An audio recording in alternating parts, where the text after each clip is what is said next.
Hello friends and greetings for the day. Welcome back to another tutorial on ISTQB Advanced Level Test Analyst Certification. We are in Chapter 5 talking about software defect prevention and shall be continuing with our next segment, that is 5.2, supporting face containment and trying to understand how model-based testing can be a great approach to do the model face containment of the defects.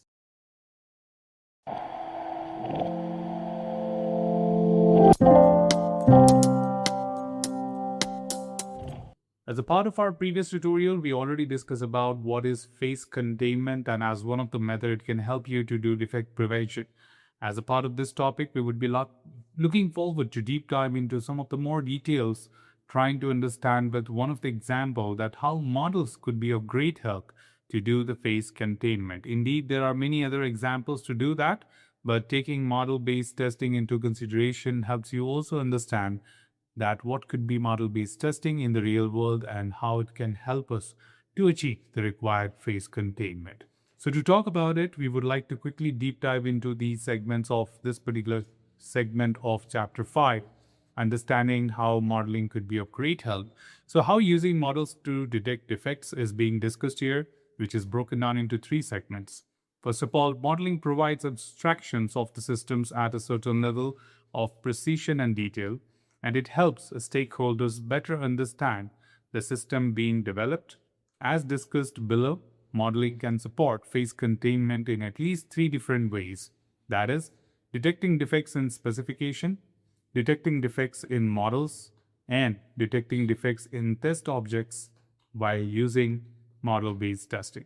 So in its simplest form, there are 3-step coverage being done here, understanding right from the model being created, model being used, and model being referred or as a seen as a basis to derive the test cases also. Let's go one by one into each one of these and try understanding what it takes to achieve the face containment with help of the models. The next thing to add here, of course, is to talk about the first segment, that is detecting defects in specification. Let's understand for a moment that what exactly models are. Models are basically the pictorial representation of theoretical requirements, which is very widely used in the Agile methodology. When it comes to Agile methodology, as we do not prefer writing very detailed requirements, we look forward to write high-level user stories and converting them into a pictorial representation, which is business model diagrams, can help ease the understanding of the requirements and the control flow as well as data flow between the modules. And with that, we can certainly have ease of understanding the gaps in the requirement too. Theoretically, it sometimes does not help you to identify all the weaknesses, but pictorially, it makes a lot of sense. That's where the first segment here is talking about how it can help you detect defects in specification itself. Number one, specifications are often provided in very informally written text. The test analyst can formally represent these specifications using models. When creating a model, the test conditions are mapped to the model elements and linked to them for traceability. Also, formalization and visualization of these test conditions in a model efficiently reveal defects such as inconsistencies or incompleteness or ambiguities. The strength of the modeling in that the specification is transformed while review checks it if in case it has in its original form. Also to add, as a result, the test analyst also contributes to finding appropriate solutions for defect detection. So in simplest form, when we talk about converting these theoretical requirements into a pictorial representation, it becomes much easier to reveal the defects related to some of the very common issues which we have in specifications like incompleteness and inconsistencies. And it also leverages the review part because we conduct reviews related to models, and that could be of great help further to easily identify gaps and achieve the face containment. Further to add here, of course, database models can also be of great use, including domain models and combinatorial models. Same way, behavior-based models, including CRUD matrices, state-based models, or scenario models, or rule-based models like the decision table or metamorphic relations, allow the test analyst to detect defects in respectively their segments. So if you remember, these 3 pointers are coming from the chapter 3, where we spoke about the test techniques. And of course, these test techniques also can be picturized and have form of models, which can again in turn help you identify gaps in these specifications. Finally, modeling can also detect defects such as inconsistencies in naming data values and inputs or outputs. It can also identify missing, incomplete, ambiguous, or unnecessary information. So, point being made is if in case we are not using the technique, along with that, if you're just making it a simplified picture model diagram, then also it will be very easy for you to identify the gaps related to incompleteness, ambiguities, inputs, or incorrect information as well. So it's just that in the whole context, all we were trying to say is that picturizing some of these specifications can be a much more efficient way to prevent defects to happen or achieve the phase containment at any point of time. Also, to add from here, the second thing is to talk about detecting defects in the model itself. So, one, models can help you identify gaps in specification. Second, we can even review the models itself. So, if the test basis contains models, the test analyst can analyze these models to detect defects. The syllabus discusses defect detections in three typical models used in software testing. One, state transition diagrams, which we know from state transition testing. It can help you identify missing or wrong states, improper transitions, incorrect guard conditions or actions, redundant or unreachable states, and non-deterministic behaviors too. Along with that, if we talk about activity diagrams, missing, unreachable, or dead end actions, incorrect order of actions, wrong, non-exclusive or incomplete guard conditions in the decision nodes. Okay, and also to add missing synchronization points or improperly synchronized parallel flows that can lead to unintended behavior.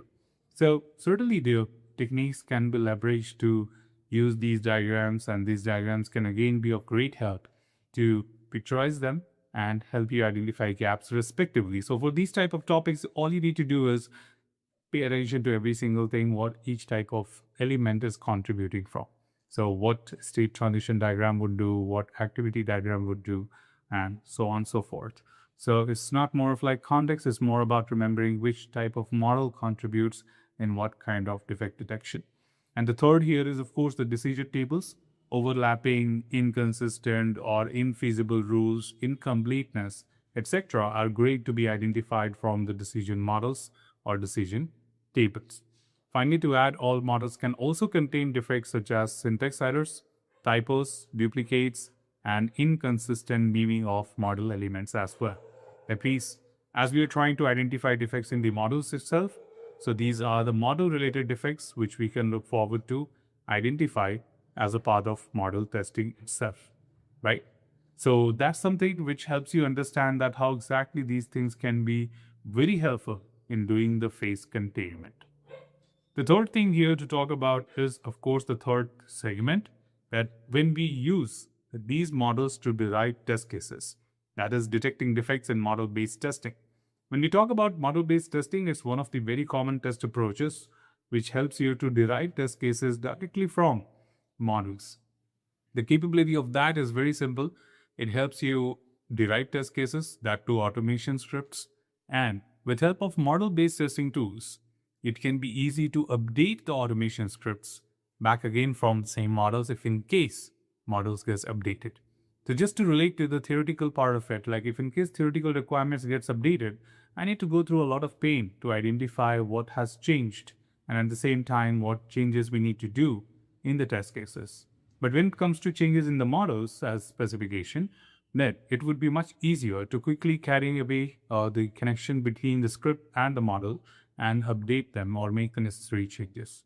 So that's where MBT tools, that is model-based testing tools, designs and generates test cases and other test design testwares based on the MBT model and test selection criteria defined by the test analyst, where MBT is effective in finding anomalies in the specifications because it allows for comprehensive coverage and systematic exploration of the expected behavior of the test object according to the MBT model, which in simple words telling you the same thing what I just told you, that it will have perfect traceability to that of the model. The reason is we are deriving the test right from the model itself, and it will also measure the required coverage.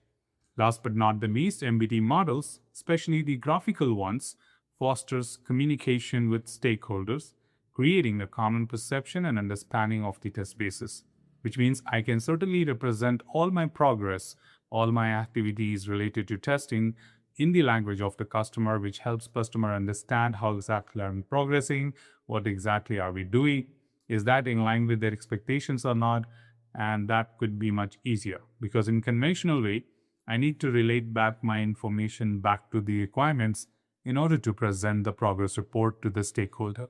But having models, it could be done very easy. So that's all from this particular tutorial, team. Should you have anything else, feel free to comment below. I'm always there to address your queries and answer them well.